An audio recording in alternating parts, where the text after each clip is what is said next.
I don't want to take too long in my intro here just because we're a little bit shorter on time today, but we just wanted to I just want to say that we are putting on these webinars this week and last week because our Indigenous education team, so Dallas Sinapol and Jean Chaknash and I, we talked about some ways that we can reach teachers and educators and administrators and how we can, communicate and help teachers to gain insight into some of the struggles and also the also positive and good things in the lives of the Indigenous students and their families in our schools. Okay, so it's awesome that we have so many educators here with us tonight and throughout the past week.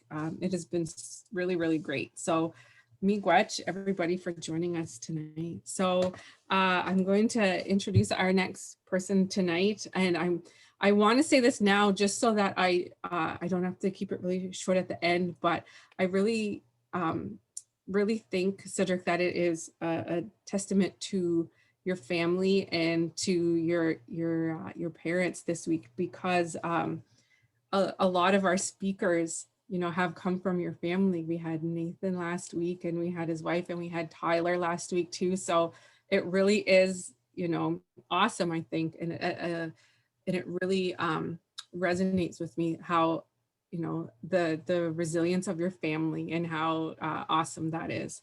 So so tonight joining us, we have Cedric Isaac. And so Cedric has lived his life on Bukidnon or on Walpole Island. He studied Native Studies in university, and he was looking for something that he could work at and enjoy. And so along the way, he learned to sing traditional music, which took him down a spiritual path. He learned from many people who he greatly respects. And now he spends his time teaching people of all ages.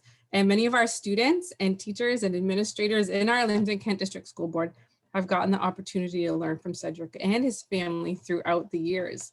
And he is a highly respected singer and artist and elder. And I'm just so glad to have him here. I have learned so much from him already, and I consider him a really good friend of mine. So I just want to say miigwech for joining us tonight, Cedric, and you can take it away, okay?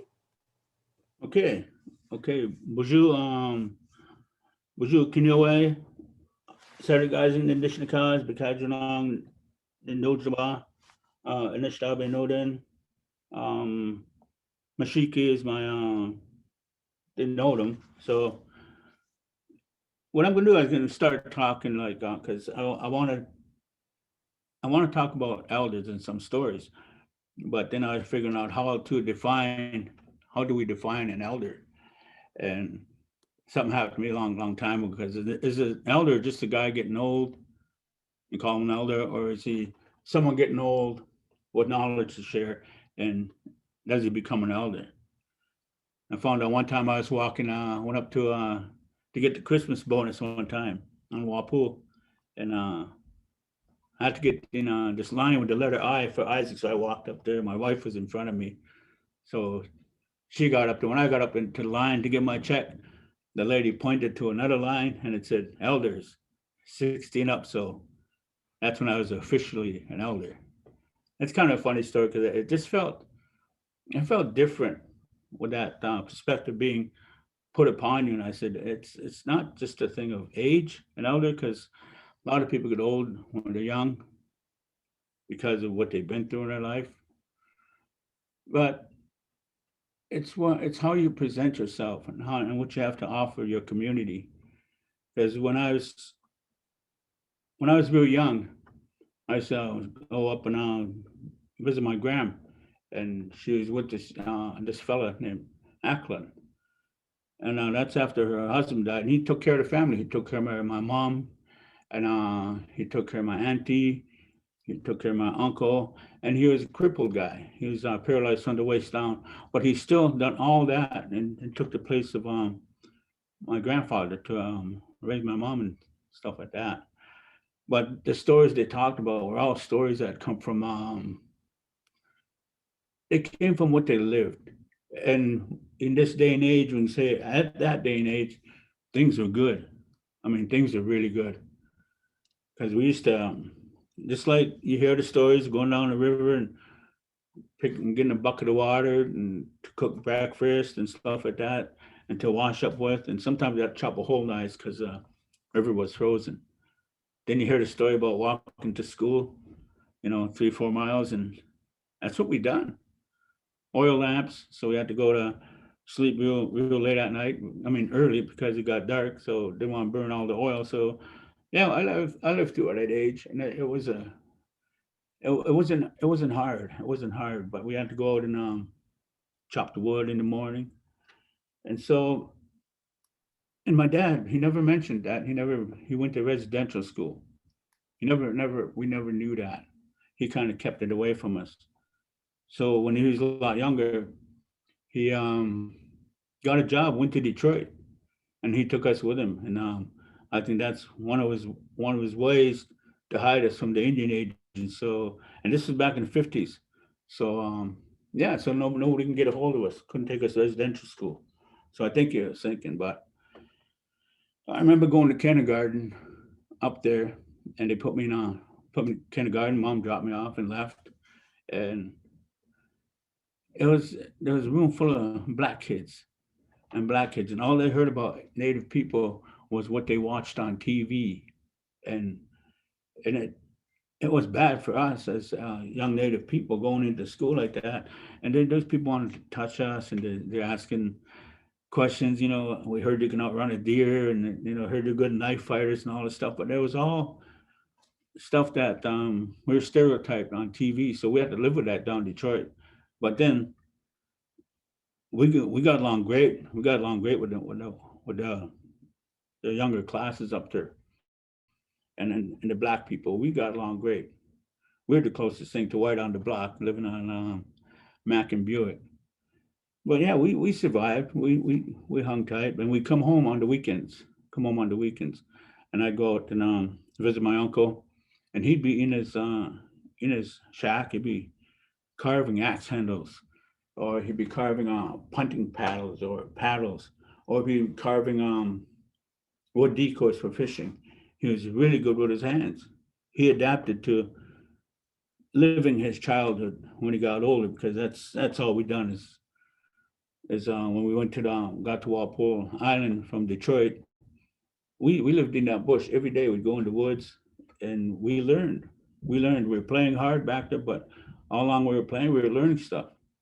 So now that you get older, you remember those things that you learned in the woods, and birds we saw. We already knew all about the birds, and we knew where to find water. And we got hungry, we'd kill something, we cook and then eat it right back. So we spent the whole day out in the woods and just living like Indians. But we enjoyed it. It wasn't a hard life.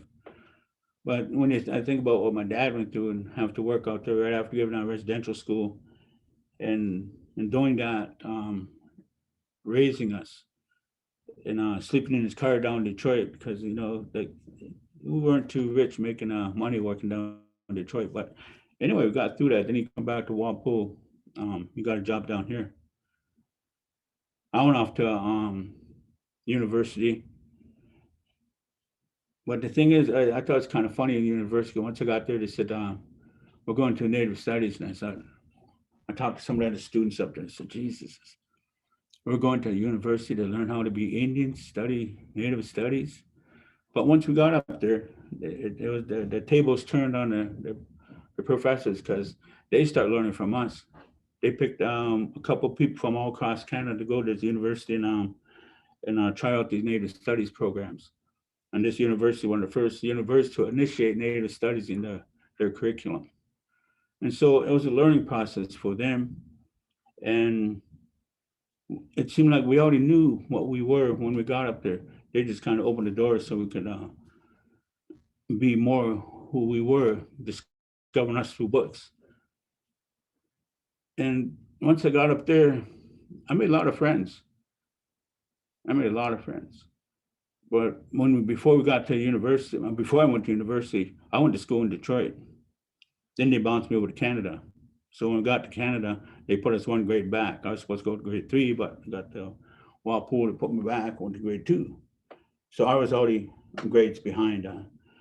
But the thing is, yeah, it was kind of rough in Detroit school. We made it. Then I got to red school. It was rough there too because we were like strangers in our own land, strange Indian people coming in. So we had to rough our way through the day schools. Then after day schools, I was sent to town school. It was a white school. I thought, wow, I've been through three colors here, man, and it was a little bit rough all the way, but there's good people wherever you go. There's good people. And then I went to the university. I took a Native Studies 100 anthropology. And I went in there and there was Oriental people, but Chinese people taking up anthropology and stuff like that. So I thought, well, I've been through all three colors, all three races, and I got along with all of them. But then there's this rough edges that happen because of we're stereotyped. There was people that would stare at you who never seen an Indian before, and they actually come up, touch one, and then asking all these questions about you. But when I came back, I learned how to fish, trap, hunt, and that become a big part of my brothers and I. So we hung together, and that's what we actually started making a living off the land again. Fishing in the summertime, sell fish, eat fish. Fall time, do some hunting. Springtime, do some planting. And during the summertime stuff, we do harvesting. But yeah, we actually could almost live right off the land. Then you go back and you get a little older, and you start looking at things different. Like the water, we look at the water, and the water's medicine. It's the first medicine to ever come to this creation. It's in all of us. The plants have to drink. The animals have to drink. We have to drink.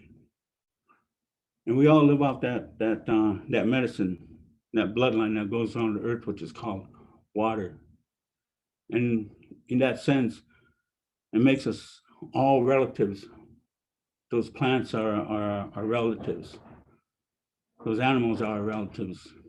The things that go around this earth are our relatives. Sometimes I think about that water before all this, before it got polluted. Because one time, that's all we needed to live was the water. We needed that water.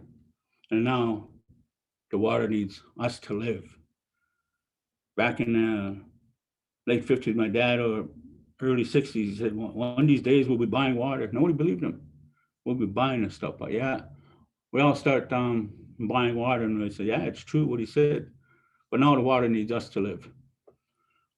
I heard elders talk about certain things. He says, one elder says, if we took all the animals from the earth would die. If we took all the trees from the earth would die. If we took all the birds and the plants from the earth would die. It's now we took all the human race off the earth would flourish. There won't be stuffing no bad stuff down our so-called Mother Earth's throat, because in this day and age, she's getting sick and she's starting to throw it back up into our faces. All the poisons you put in the earth. Everything that we're part of, that we say we're not of, we've done a little bit of it. And like, see, if I see a piece of paper, grab that piece of gum, I put that paper in my pocket. And when you get older, we start realizing the respects, and now realize what our elders said. Like the fishermen. It's one of these days is this might be all gone because everybody's taken and nobody's putting back. And you hear these people talking, and you think at the time you don't know if it's the truth or not, but then time goes by and you say, yeah, they're telling the truth. They knew ahead of what's going to go on because they've seen it. So as we get older, we see it too. I noticed it long time ago. We see a big difference.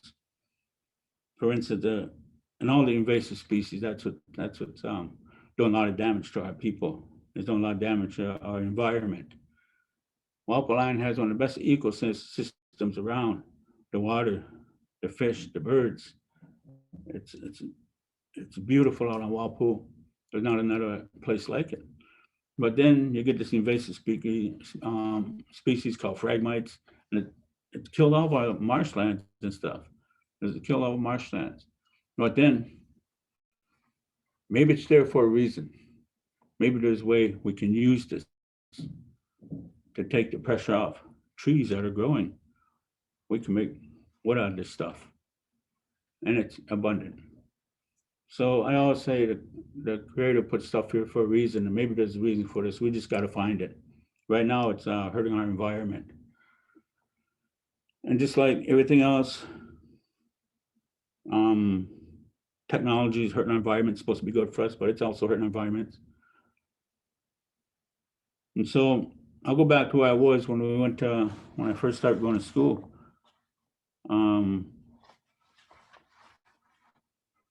There was a group of Anishinaabe people from all across Canada, and so they said, well, they want to start a drum. No one had a drum up there. But I remember back in the late 60s or early 60s, my grandfather, he had a drum, and he sang a long time ago when we had powwows way back in the early 60s. And at this time, residential schools were still going strong. And I didn't even know what a residential school was because no one brought it up to us. Nobody wanted to talk about it.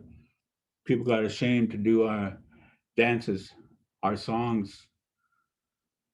They were afraid to shake the rattles, and they're afraid to talk the language because the residential schools tried to take that all away from us, which they didn't. They failed greatly. So when I started thinking idle no more, we're never idle. We were just pushed aside and forgotten. We were never idle. If we were idle, we wouldn't be where we're at today. When the powwows start coming back, when we start singing, when I start singing, I used to watch my grandfather go in the woods and he used to sing with his friends out there. And I start remembering them songs. I hear them songs. I thought, wow, that'd really be cool to do something like that. That'd be neat because the songs actually went through me and touched me inside, and I never felt anything like it. So I thought, I wouldn't mind doing this. I wouldn't mind giving this a try. So I just sit with my grandfather and listen to him sing and stuff like that. But he sang with some really legendary people.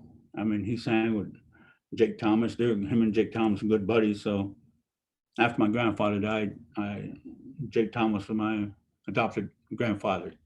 And we got along. He used to sing songs. And I used to sing with him, but they had a different way of singing. They had a different way of singing songs. They sang longhouse songs, which was a lot different than we sing. So we started the drum down in Trent University. Different nations of students are there. So we learned a couple of songs. But this one particular fellow who come down from Oklahoma to teach us how to sing, to show us how to sing, because some of the people never tried it before. I had a little taste of it myself, my buddy. So the guy would sit down and he'd start singing some songs. Then I thought, I could do that. So we kind of had a group of like those, I think about 8 of us. So we're all singing there, and I start singing. Then that old fella, he points his drumstick at me, goes, "You're gonna be lead singer." And I thought, I don't know anything about that. I know how to sing, but don't know how to be lead singer. He carries the responsibilities of the drum, what songs to sing, what songs to sing at different ceremonies, what songs to sing at different dances.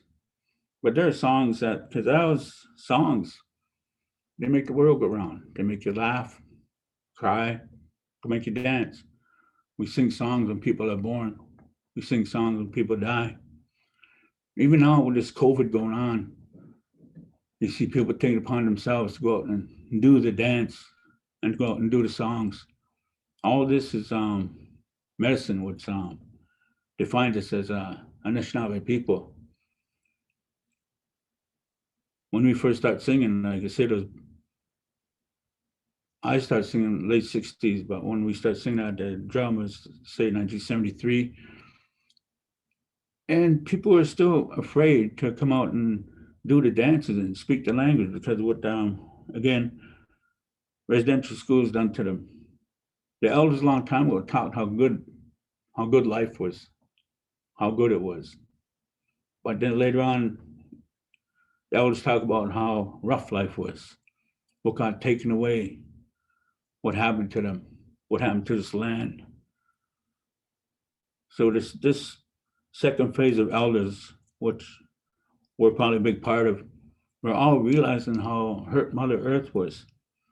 Our women take care of the water, and they have certain ceremonies that they do for the water and entities that flow around this earth. I started singing, and I felt like it kept getting stronger and stronger. And when we first started singing at powwows in this area, there wasn't too many dances. There was not too many drums in this area. But as we go along, we see more dancers coming out of the woodwork. And when we start singing, some people thought, "Hey, what are you guys doing, man? We're not supposed to be doing this." And these are people out of residential schools, people who were hurt, people got stuff taken away from them, people who didn't know how to hug because it wasn't allowed in residential schools, didn't know love. And again, that comes from residential schools. And the things they loved that were taken away was also almost taken away in residential school. But then the power of like opening the doors to come out and do your dances, to come out and sing your songs, come out and be proud of who you were again. And it took time. Oh, excuse me. Because I know the people who are saying, what are us guys doing? What are you doing? We're going to get in trouble. Now, and a few years later, you see them people wearing dance outfits. But nowadays, you see a lot of people wearing dance outfits, a lot of people singing. And the doors that, when that power opened, it opened doors to start smudging again, to start smudging, to start looking for medicines that really, spirits medicines that could really help you. The shamans got stronger. The medicine people got stronger. They never put it away. They're never idle. Like I said, we were just pushed aside, shunned aside, and forgotten. But our medicine people stayed strong, and they're still strong today. And that's how we survived, because we nurtured our relatives, which is all the medicines that grow out in the woods, and we still take care of that water. And we need a lot of help doing that, because it's going to be a fight from here on in to take care of this problem that we have. And it's all part of our problem. So we got to sing when we went. After I left university, the singers went their way, and I come home and I started to drum over here. And we were asked to go sing at all these powwows. Didn't have powwows, but they needed singers, so we were pretty busy. But to tell you the strength of this drum in particular was my brothers and I mostly met all of our wives by singing at different places. So our wives come from different places. My wife come from Akwesasne. I was singing and she was dancing, and she sang with this group traveling college. She danced with them, and they were longhouse people. They sang on a water drum, and I thought, man, I'd like to learn that. And they invited me to travel with them, so I joined their group and traveled for just about 5 years. And my job was to sing and talk about music, talk about dancing.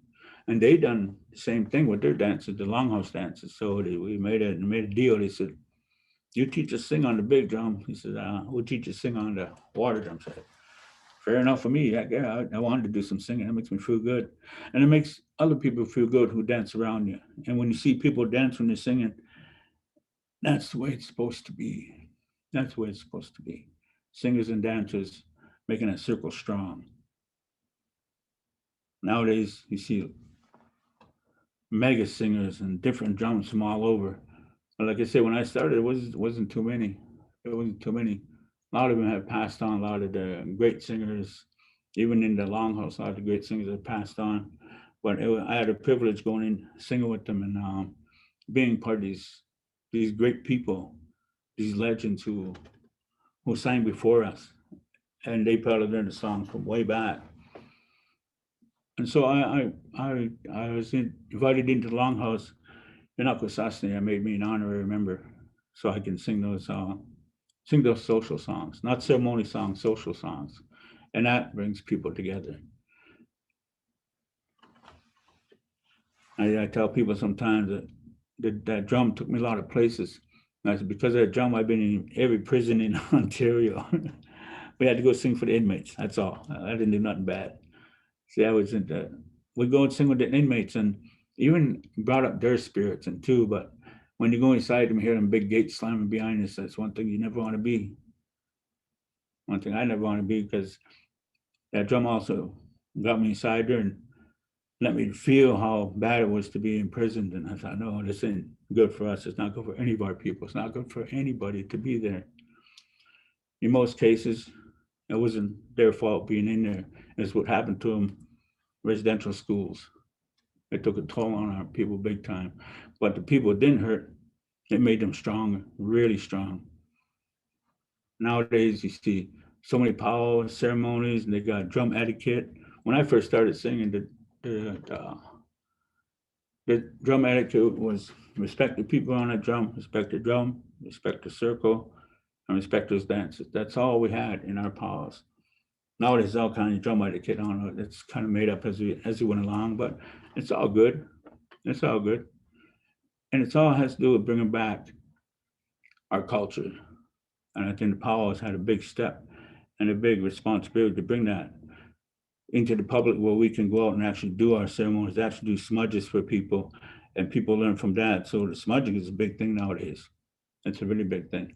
I remember when I first smudged, I had to be back, I don't know, back about 1969 or something like that, someplace back there. I didn't really understand it, but I felt it. I felt the smudge. I felt it go through me, and I felt it purify me. And the medicine people who I had were big medicine people who come from different places out west. And I just happened to be with them because I happened to be in a circle and have become part of them ceremonies. But even me, when I started singing early, I kind of put them ceremonies aside behind me and just kept them to myself. I've always kept them to myself because I thought it was a personal thing. But now I see people out who need that help, who need to be who need to recognize smudging, who needs to recognize songs, even dances.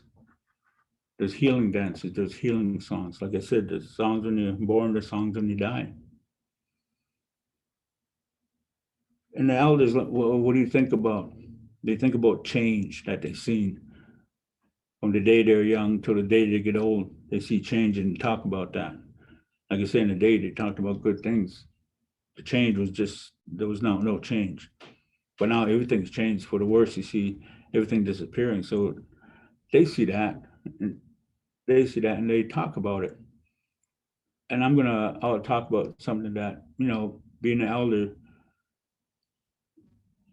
that honor bestowed upon me is being an elder. And I thought about that and I said, what a great thing to be able to talk to people, to be able to teach people stuff, be able to teach people the right thing about Mother Earth, how you walk softly on Mother Earth, and how important that water is, how important all of our relatives are. The woods is a good example. You can look into the woods, there's all different brands of trees, different breeds of trees, and they get along. It's a community. All different kind of trees living in harmony. Then all of a sudden, all the leaves fall down together and they create the earth again. But not just one type of tree does that. There's a mixture of trees. So there's a mixture of medicine going into the ground from all these different trees and all these leaves that make ground, that make the earth. And so all these things, they pitch in to do that and to be part of that. And that's something that we have to recognize, the medicines that come from these trees, and the medicines that come from all these plants.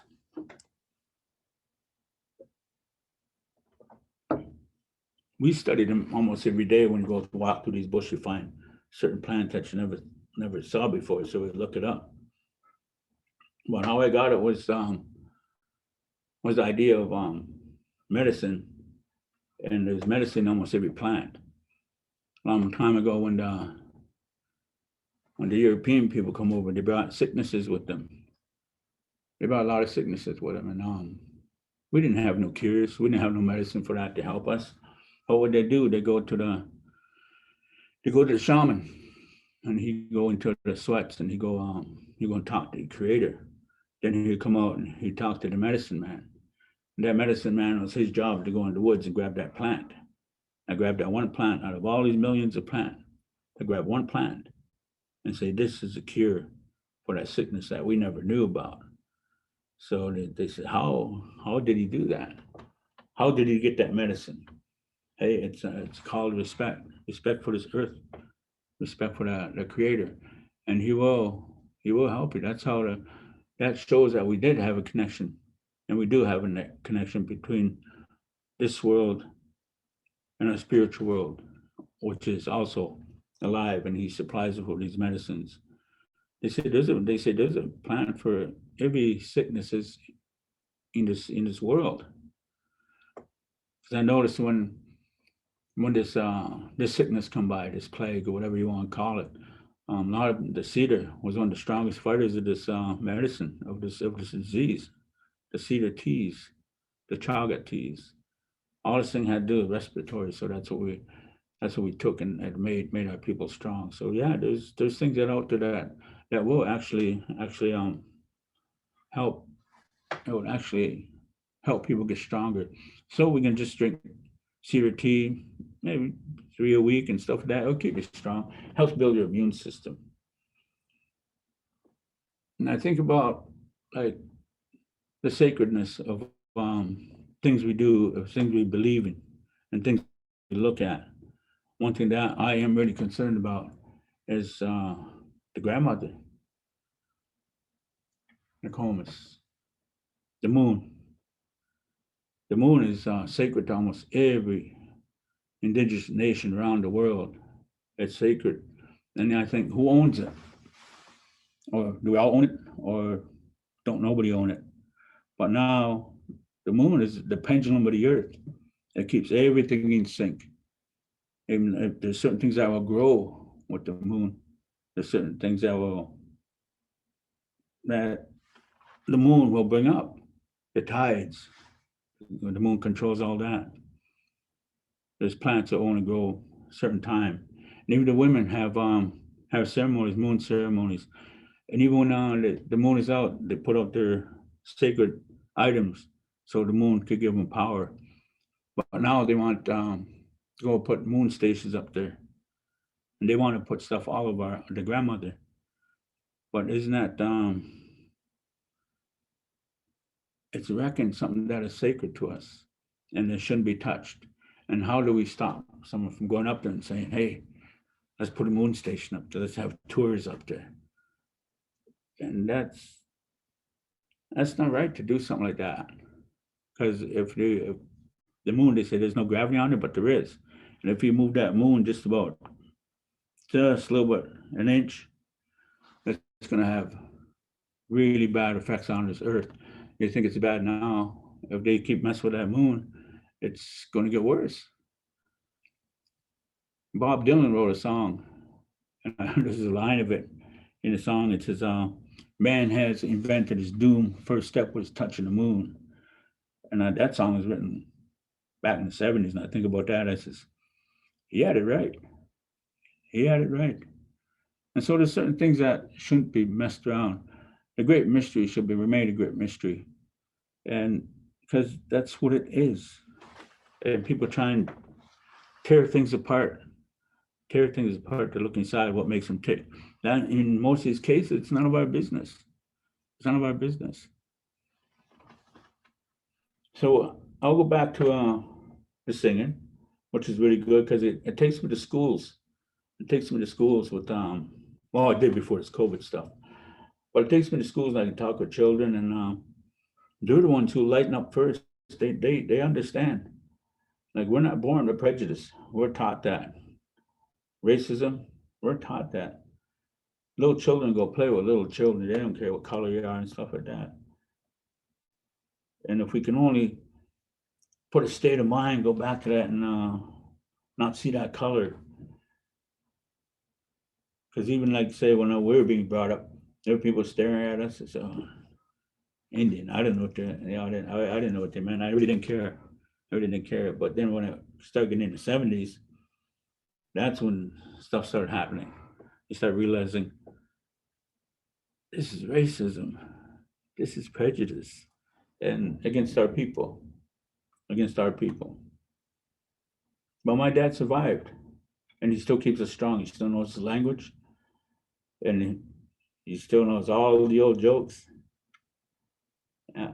And he's still strong, and it goes to show that the residentials failed miserably. They failed really bad, and they're just there to torture our people for a while, and then to kill the Indian and the child. That's what it's all about. But our people are strong, and I think with the music and the ceremonies, they start coming back out again, and being that again, and we can see it. Seventh generation is here, and it's getting stronger. It's getting stronger. But then we have a lot of downfalls because the way things are bestowed upon us, guilt trips and stuff like that, feeling ostracized because of who we are. But then there's a lot of bad drugs and stuff around too. But we can beat those. We can beat those. But it's going to take people to talk to these young men, these young warriors. I see them on Waponi. It hurts me to see them like that. But then I figure it will be taken care of. It will be taken care of. But like I say, my favorite is going to schools and teaching these kids. I teach art, I teach music, and we get them dancing in school. And there's some classes I go into. They said them kids never really got involved in that, but man, we got them dancing, we got them singing, and it's really good to see because they're the ones who are going to open up other people's eyes. There was a while ago when you go back to some of these younger schools, grade 4s and stuff like that, grade 5s, even a little older than that, and you say, 5 years ago, they said, how many heard about residential school? None of these kids have put up their hand. But then you go today, so how many kids have heard about residential school? Every one of them kids put up their hand. Every one of them kids. I take these kids back in the woods and I do the sugar bush walk with them and make maple syrup for them and they watch. And I mentioned about residential school one time, and even before we got started, there's one little girl puts her hand up. She goes, can I say something before we get started here? I said, sure. And she got up, she said, sorry that your dad went to residential school.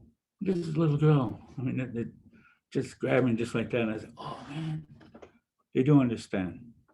They do feel the pain, even though they're even non-native or nothing, but she actually understood a child was being hurt and she apologized. That put a big lump in my throat. I said, oh man. And I thanked her for it. And after everything's done, I give her a little gift. And I said, this is for you. And I said, thank you for saying that. Thank you for saying that. They do understand, these young people.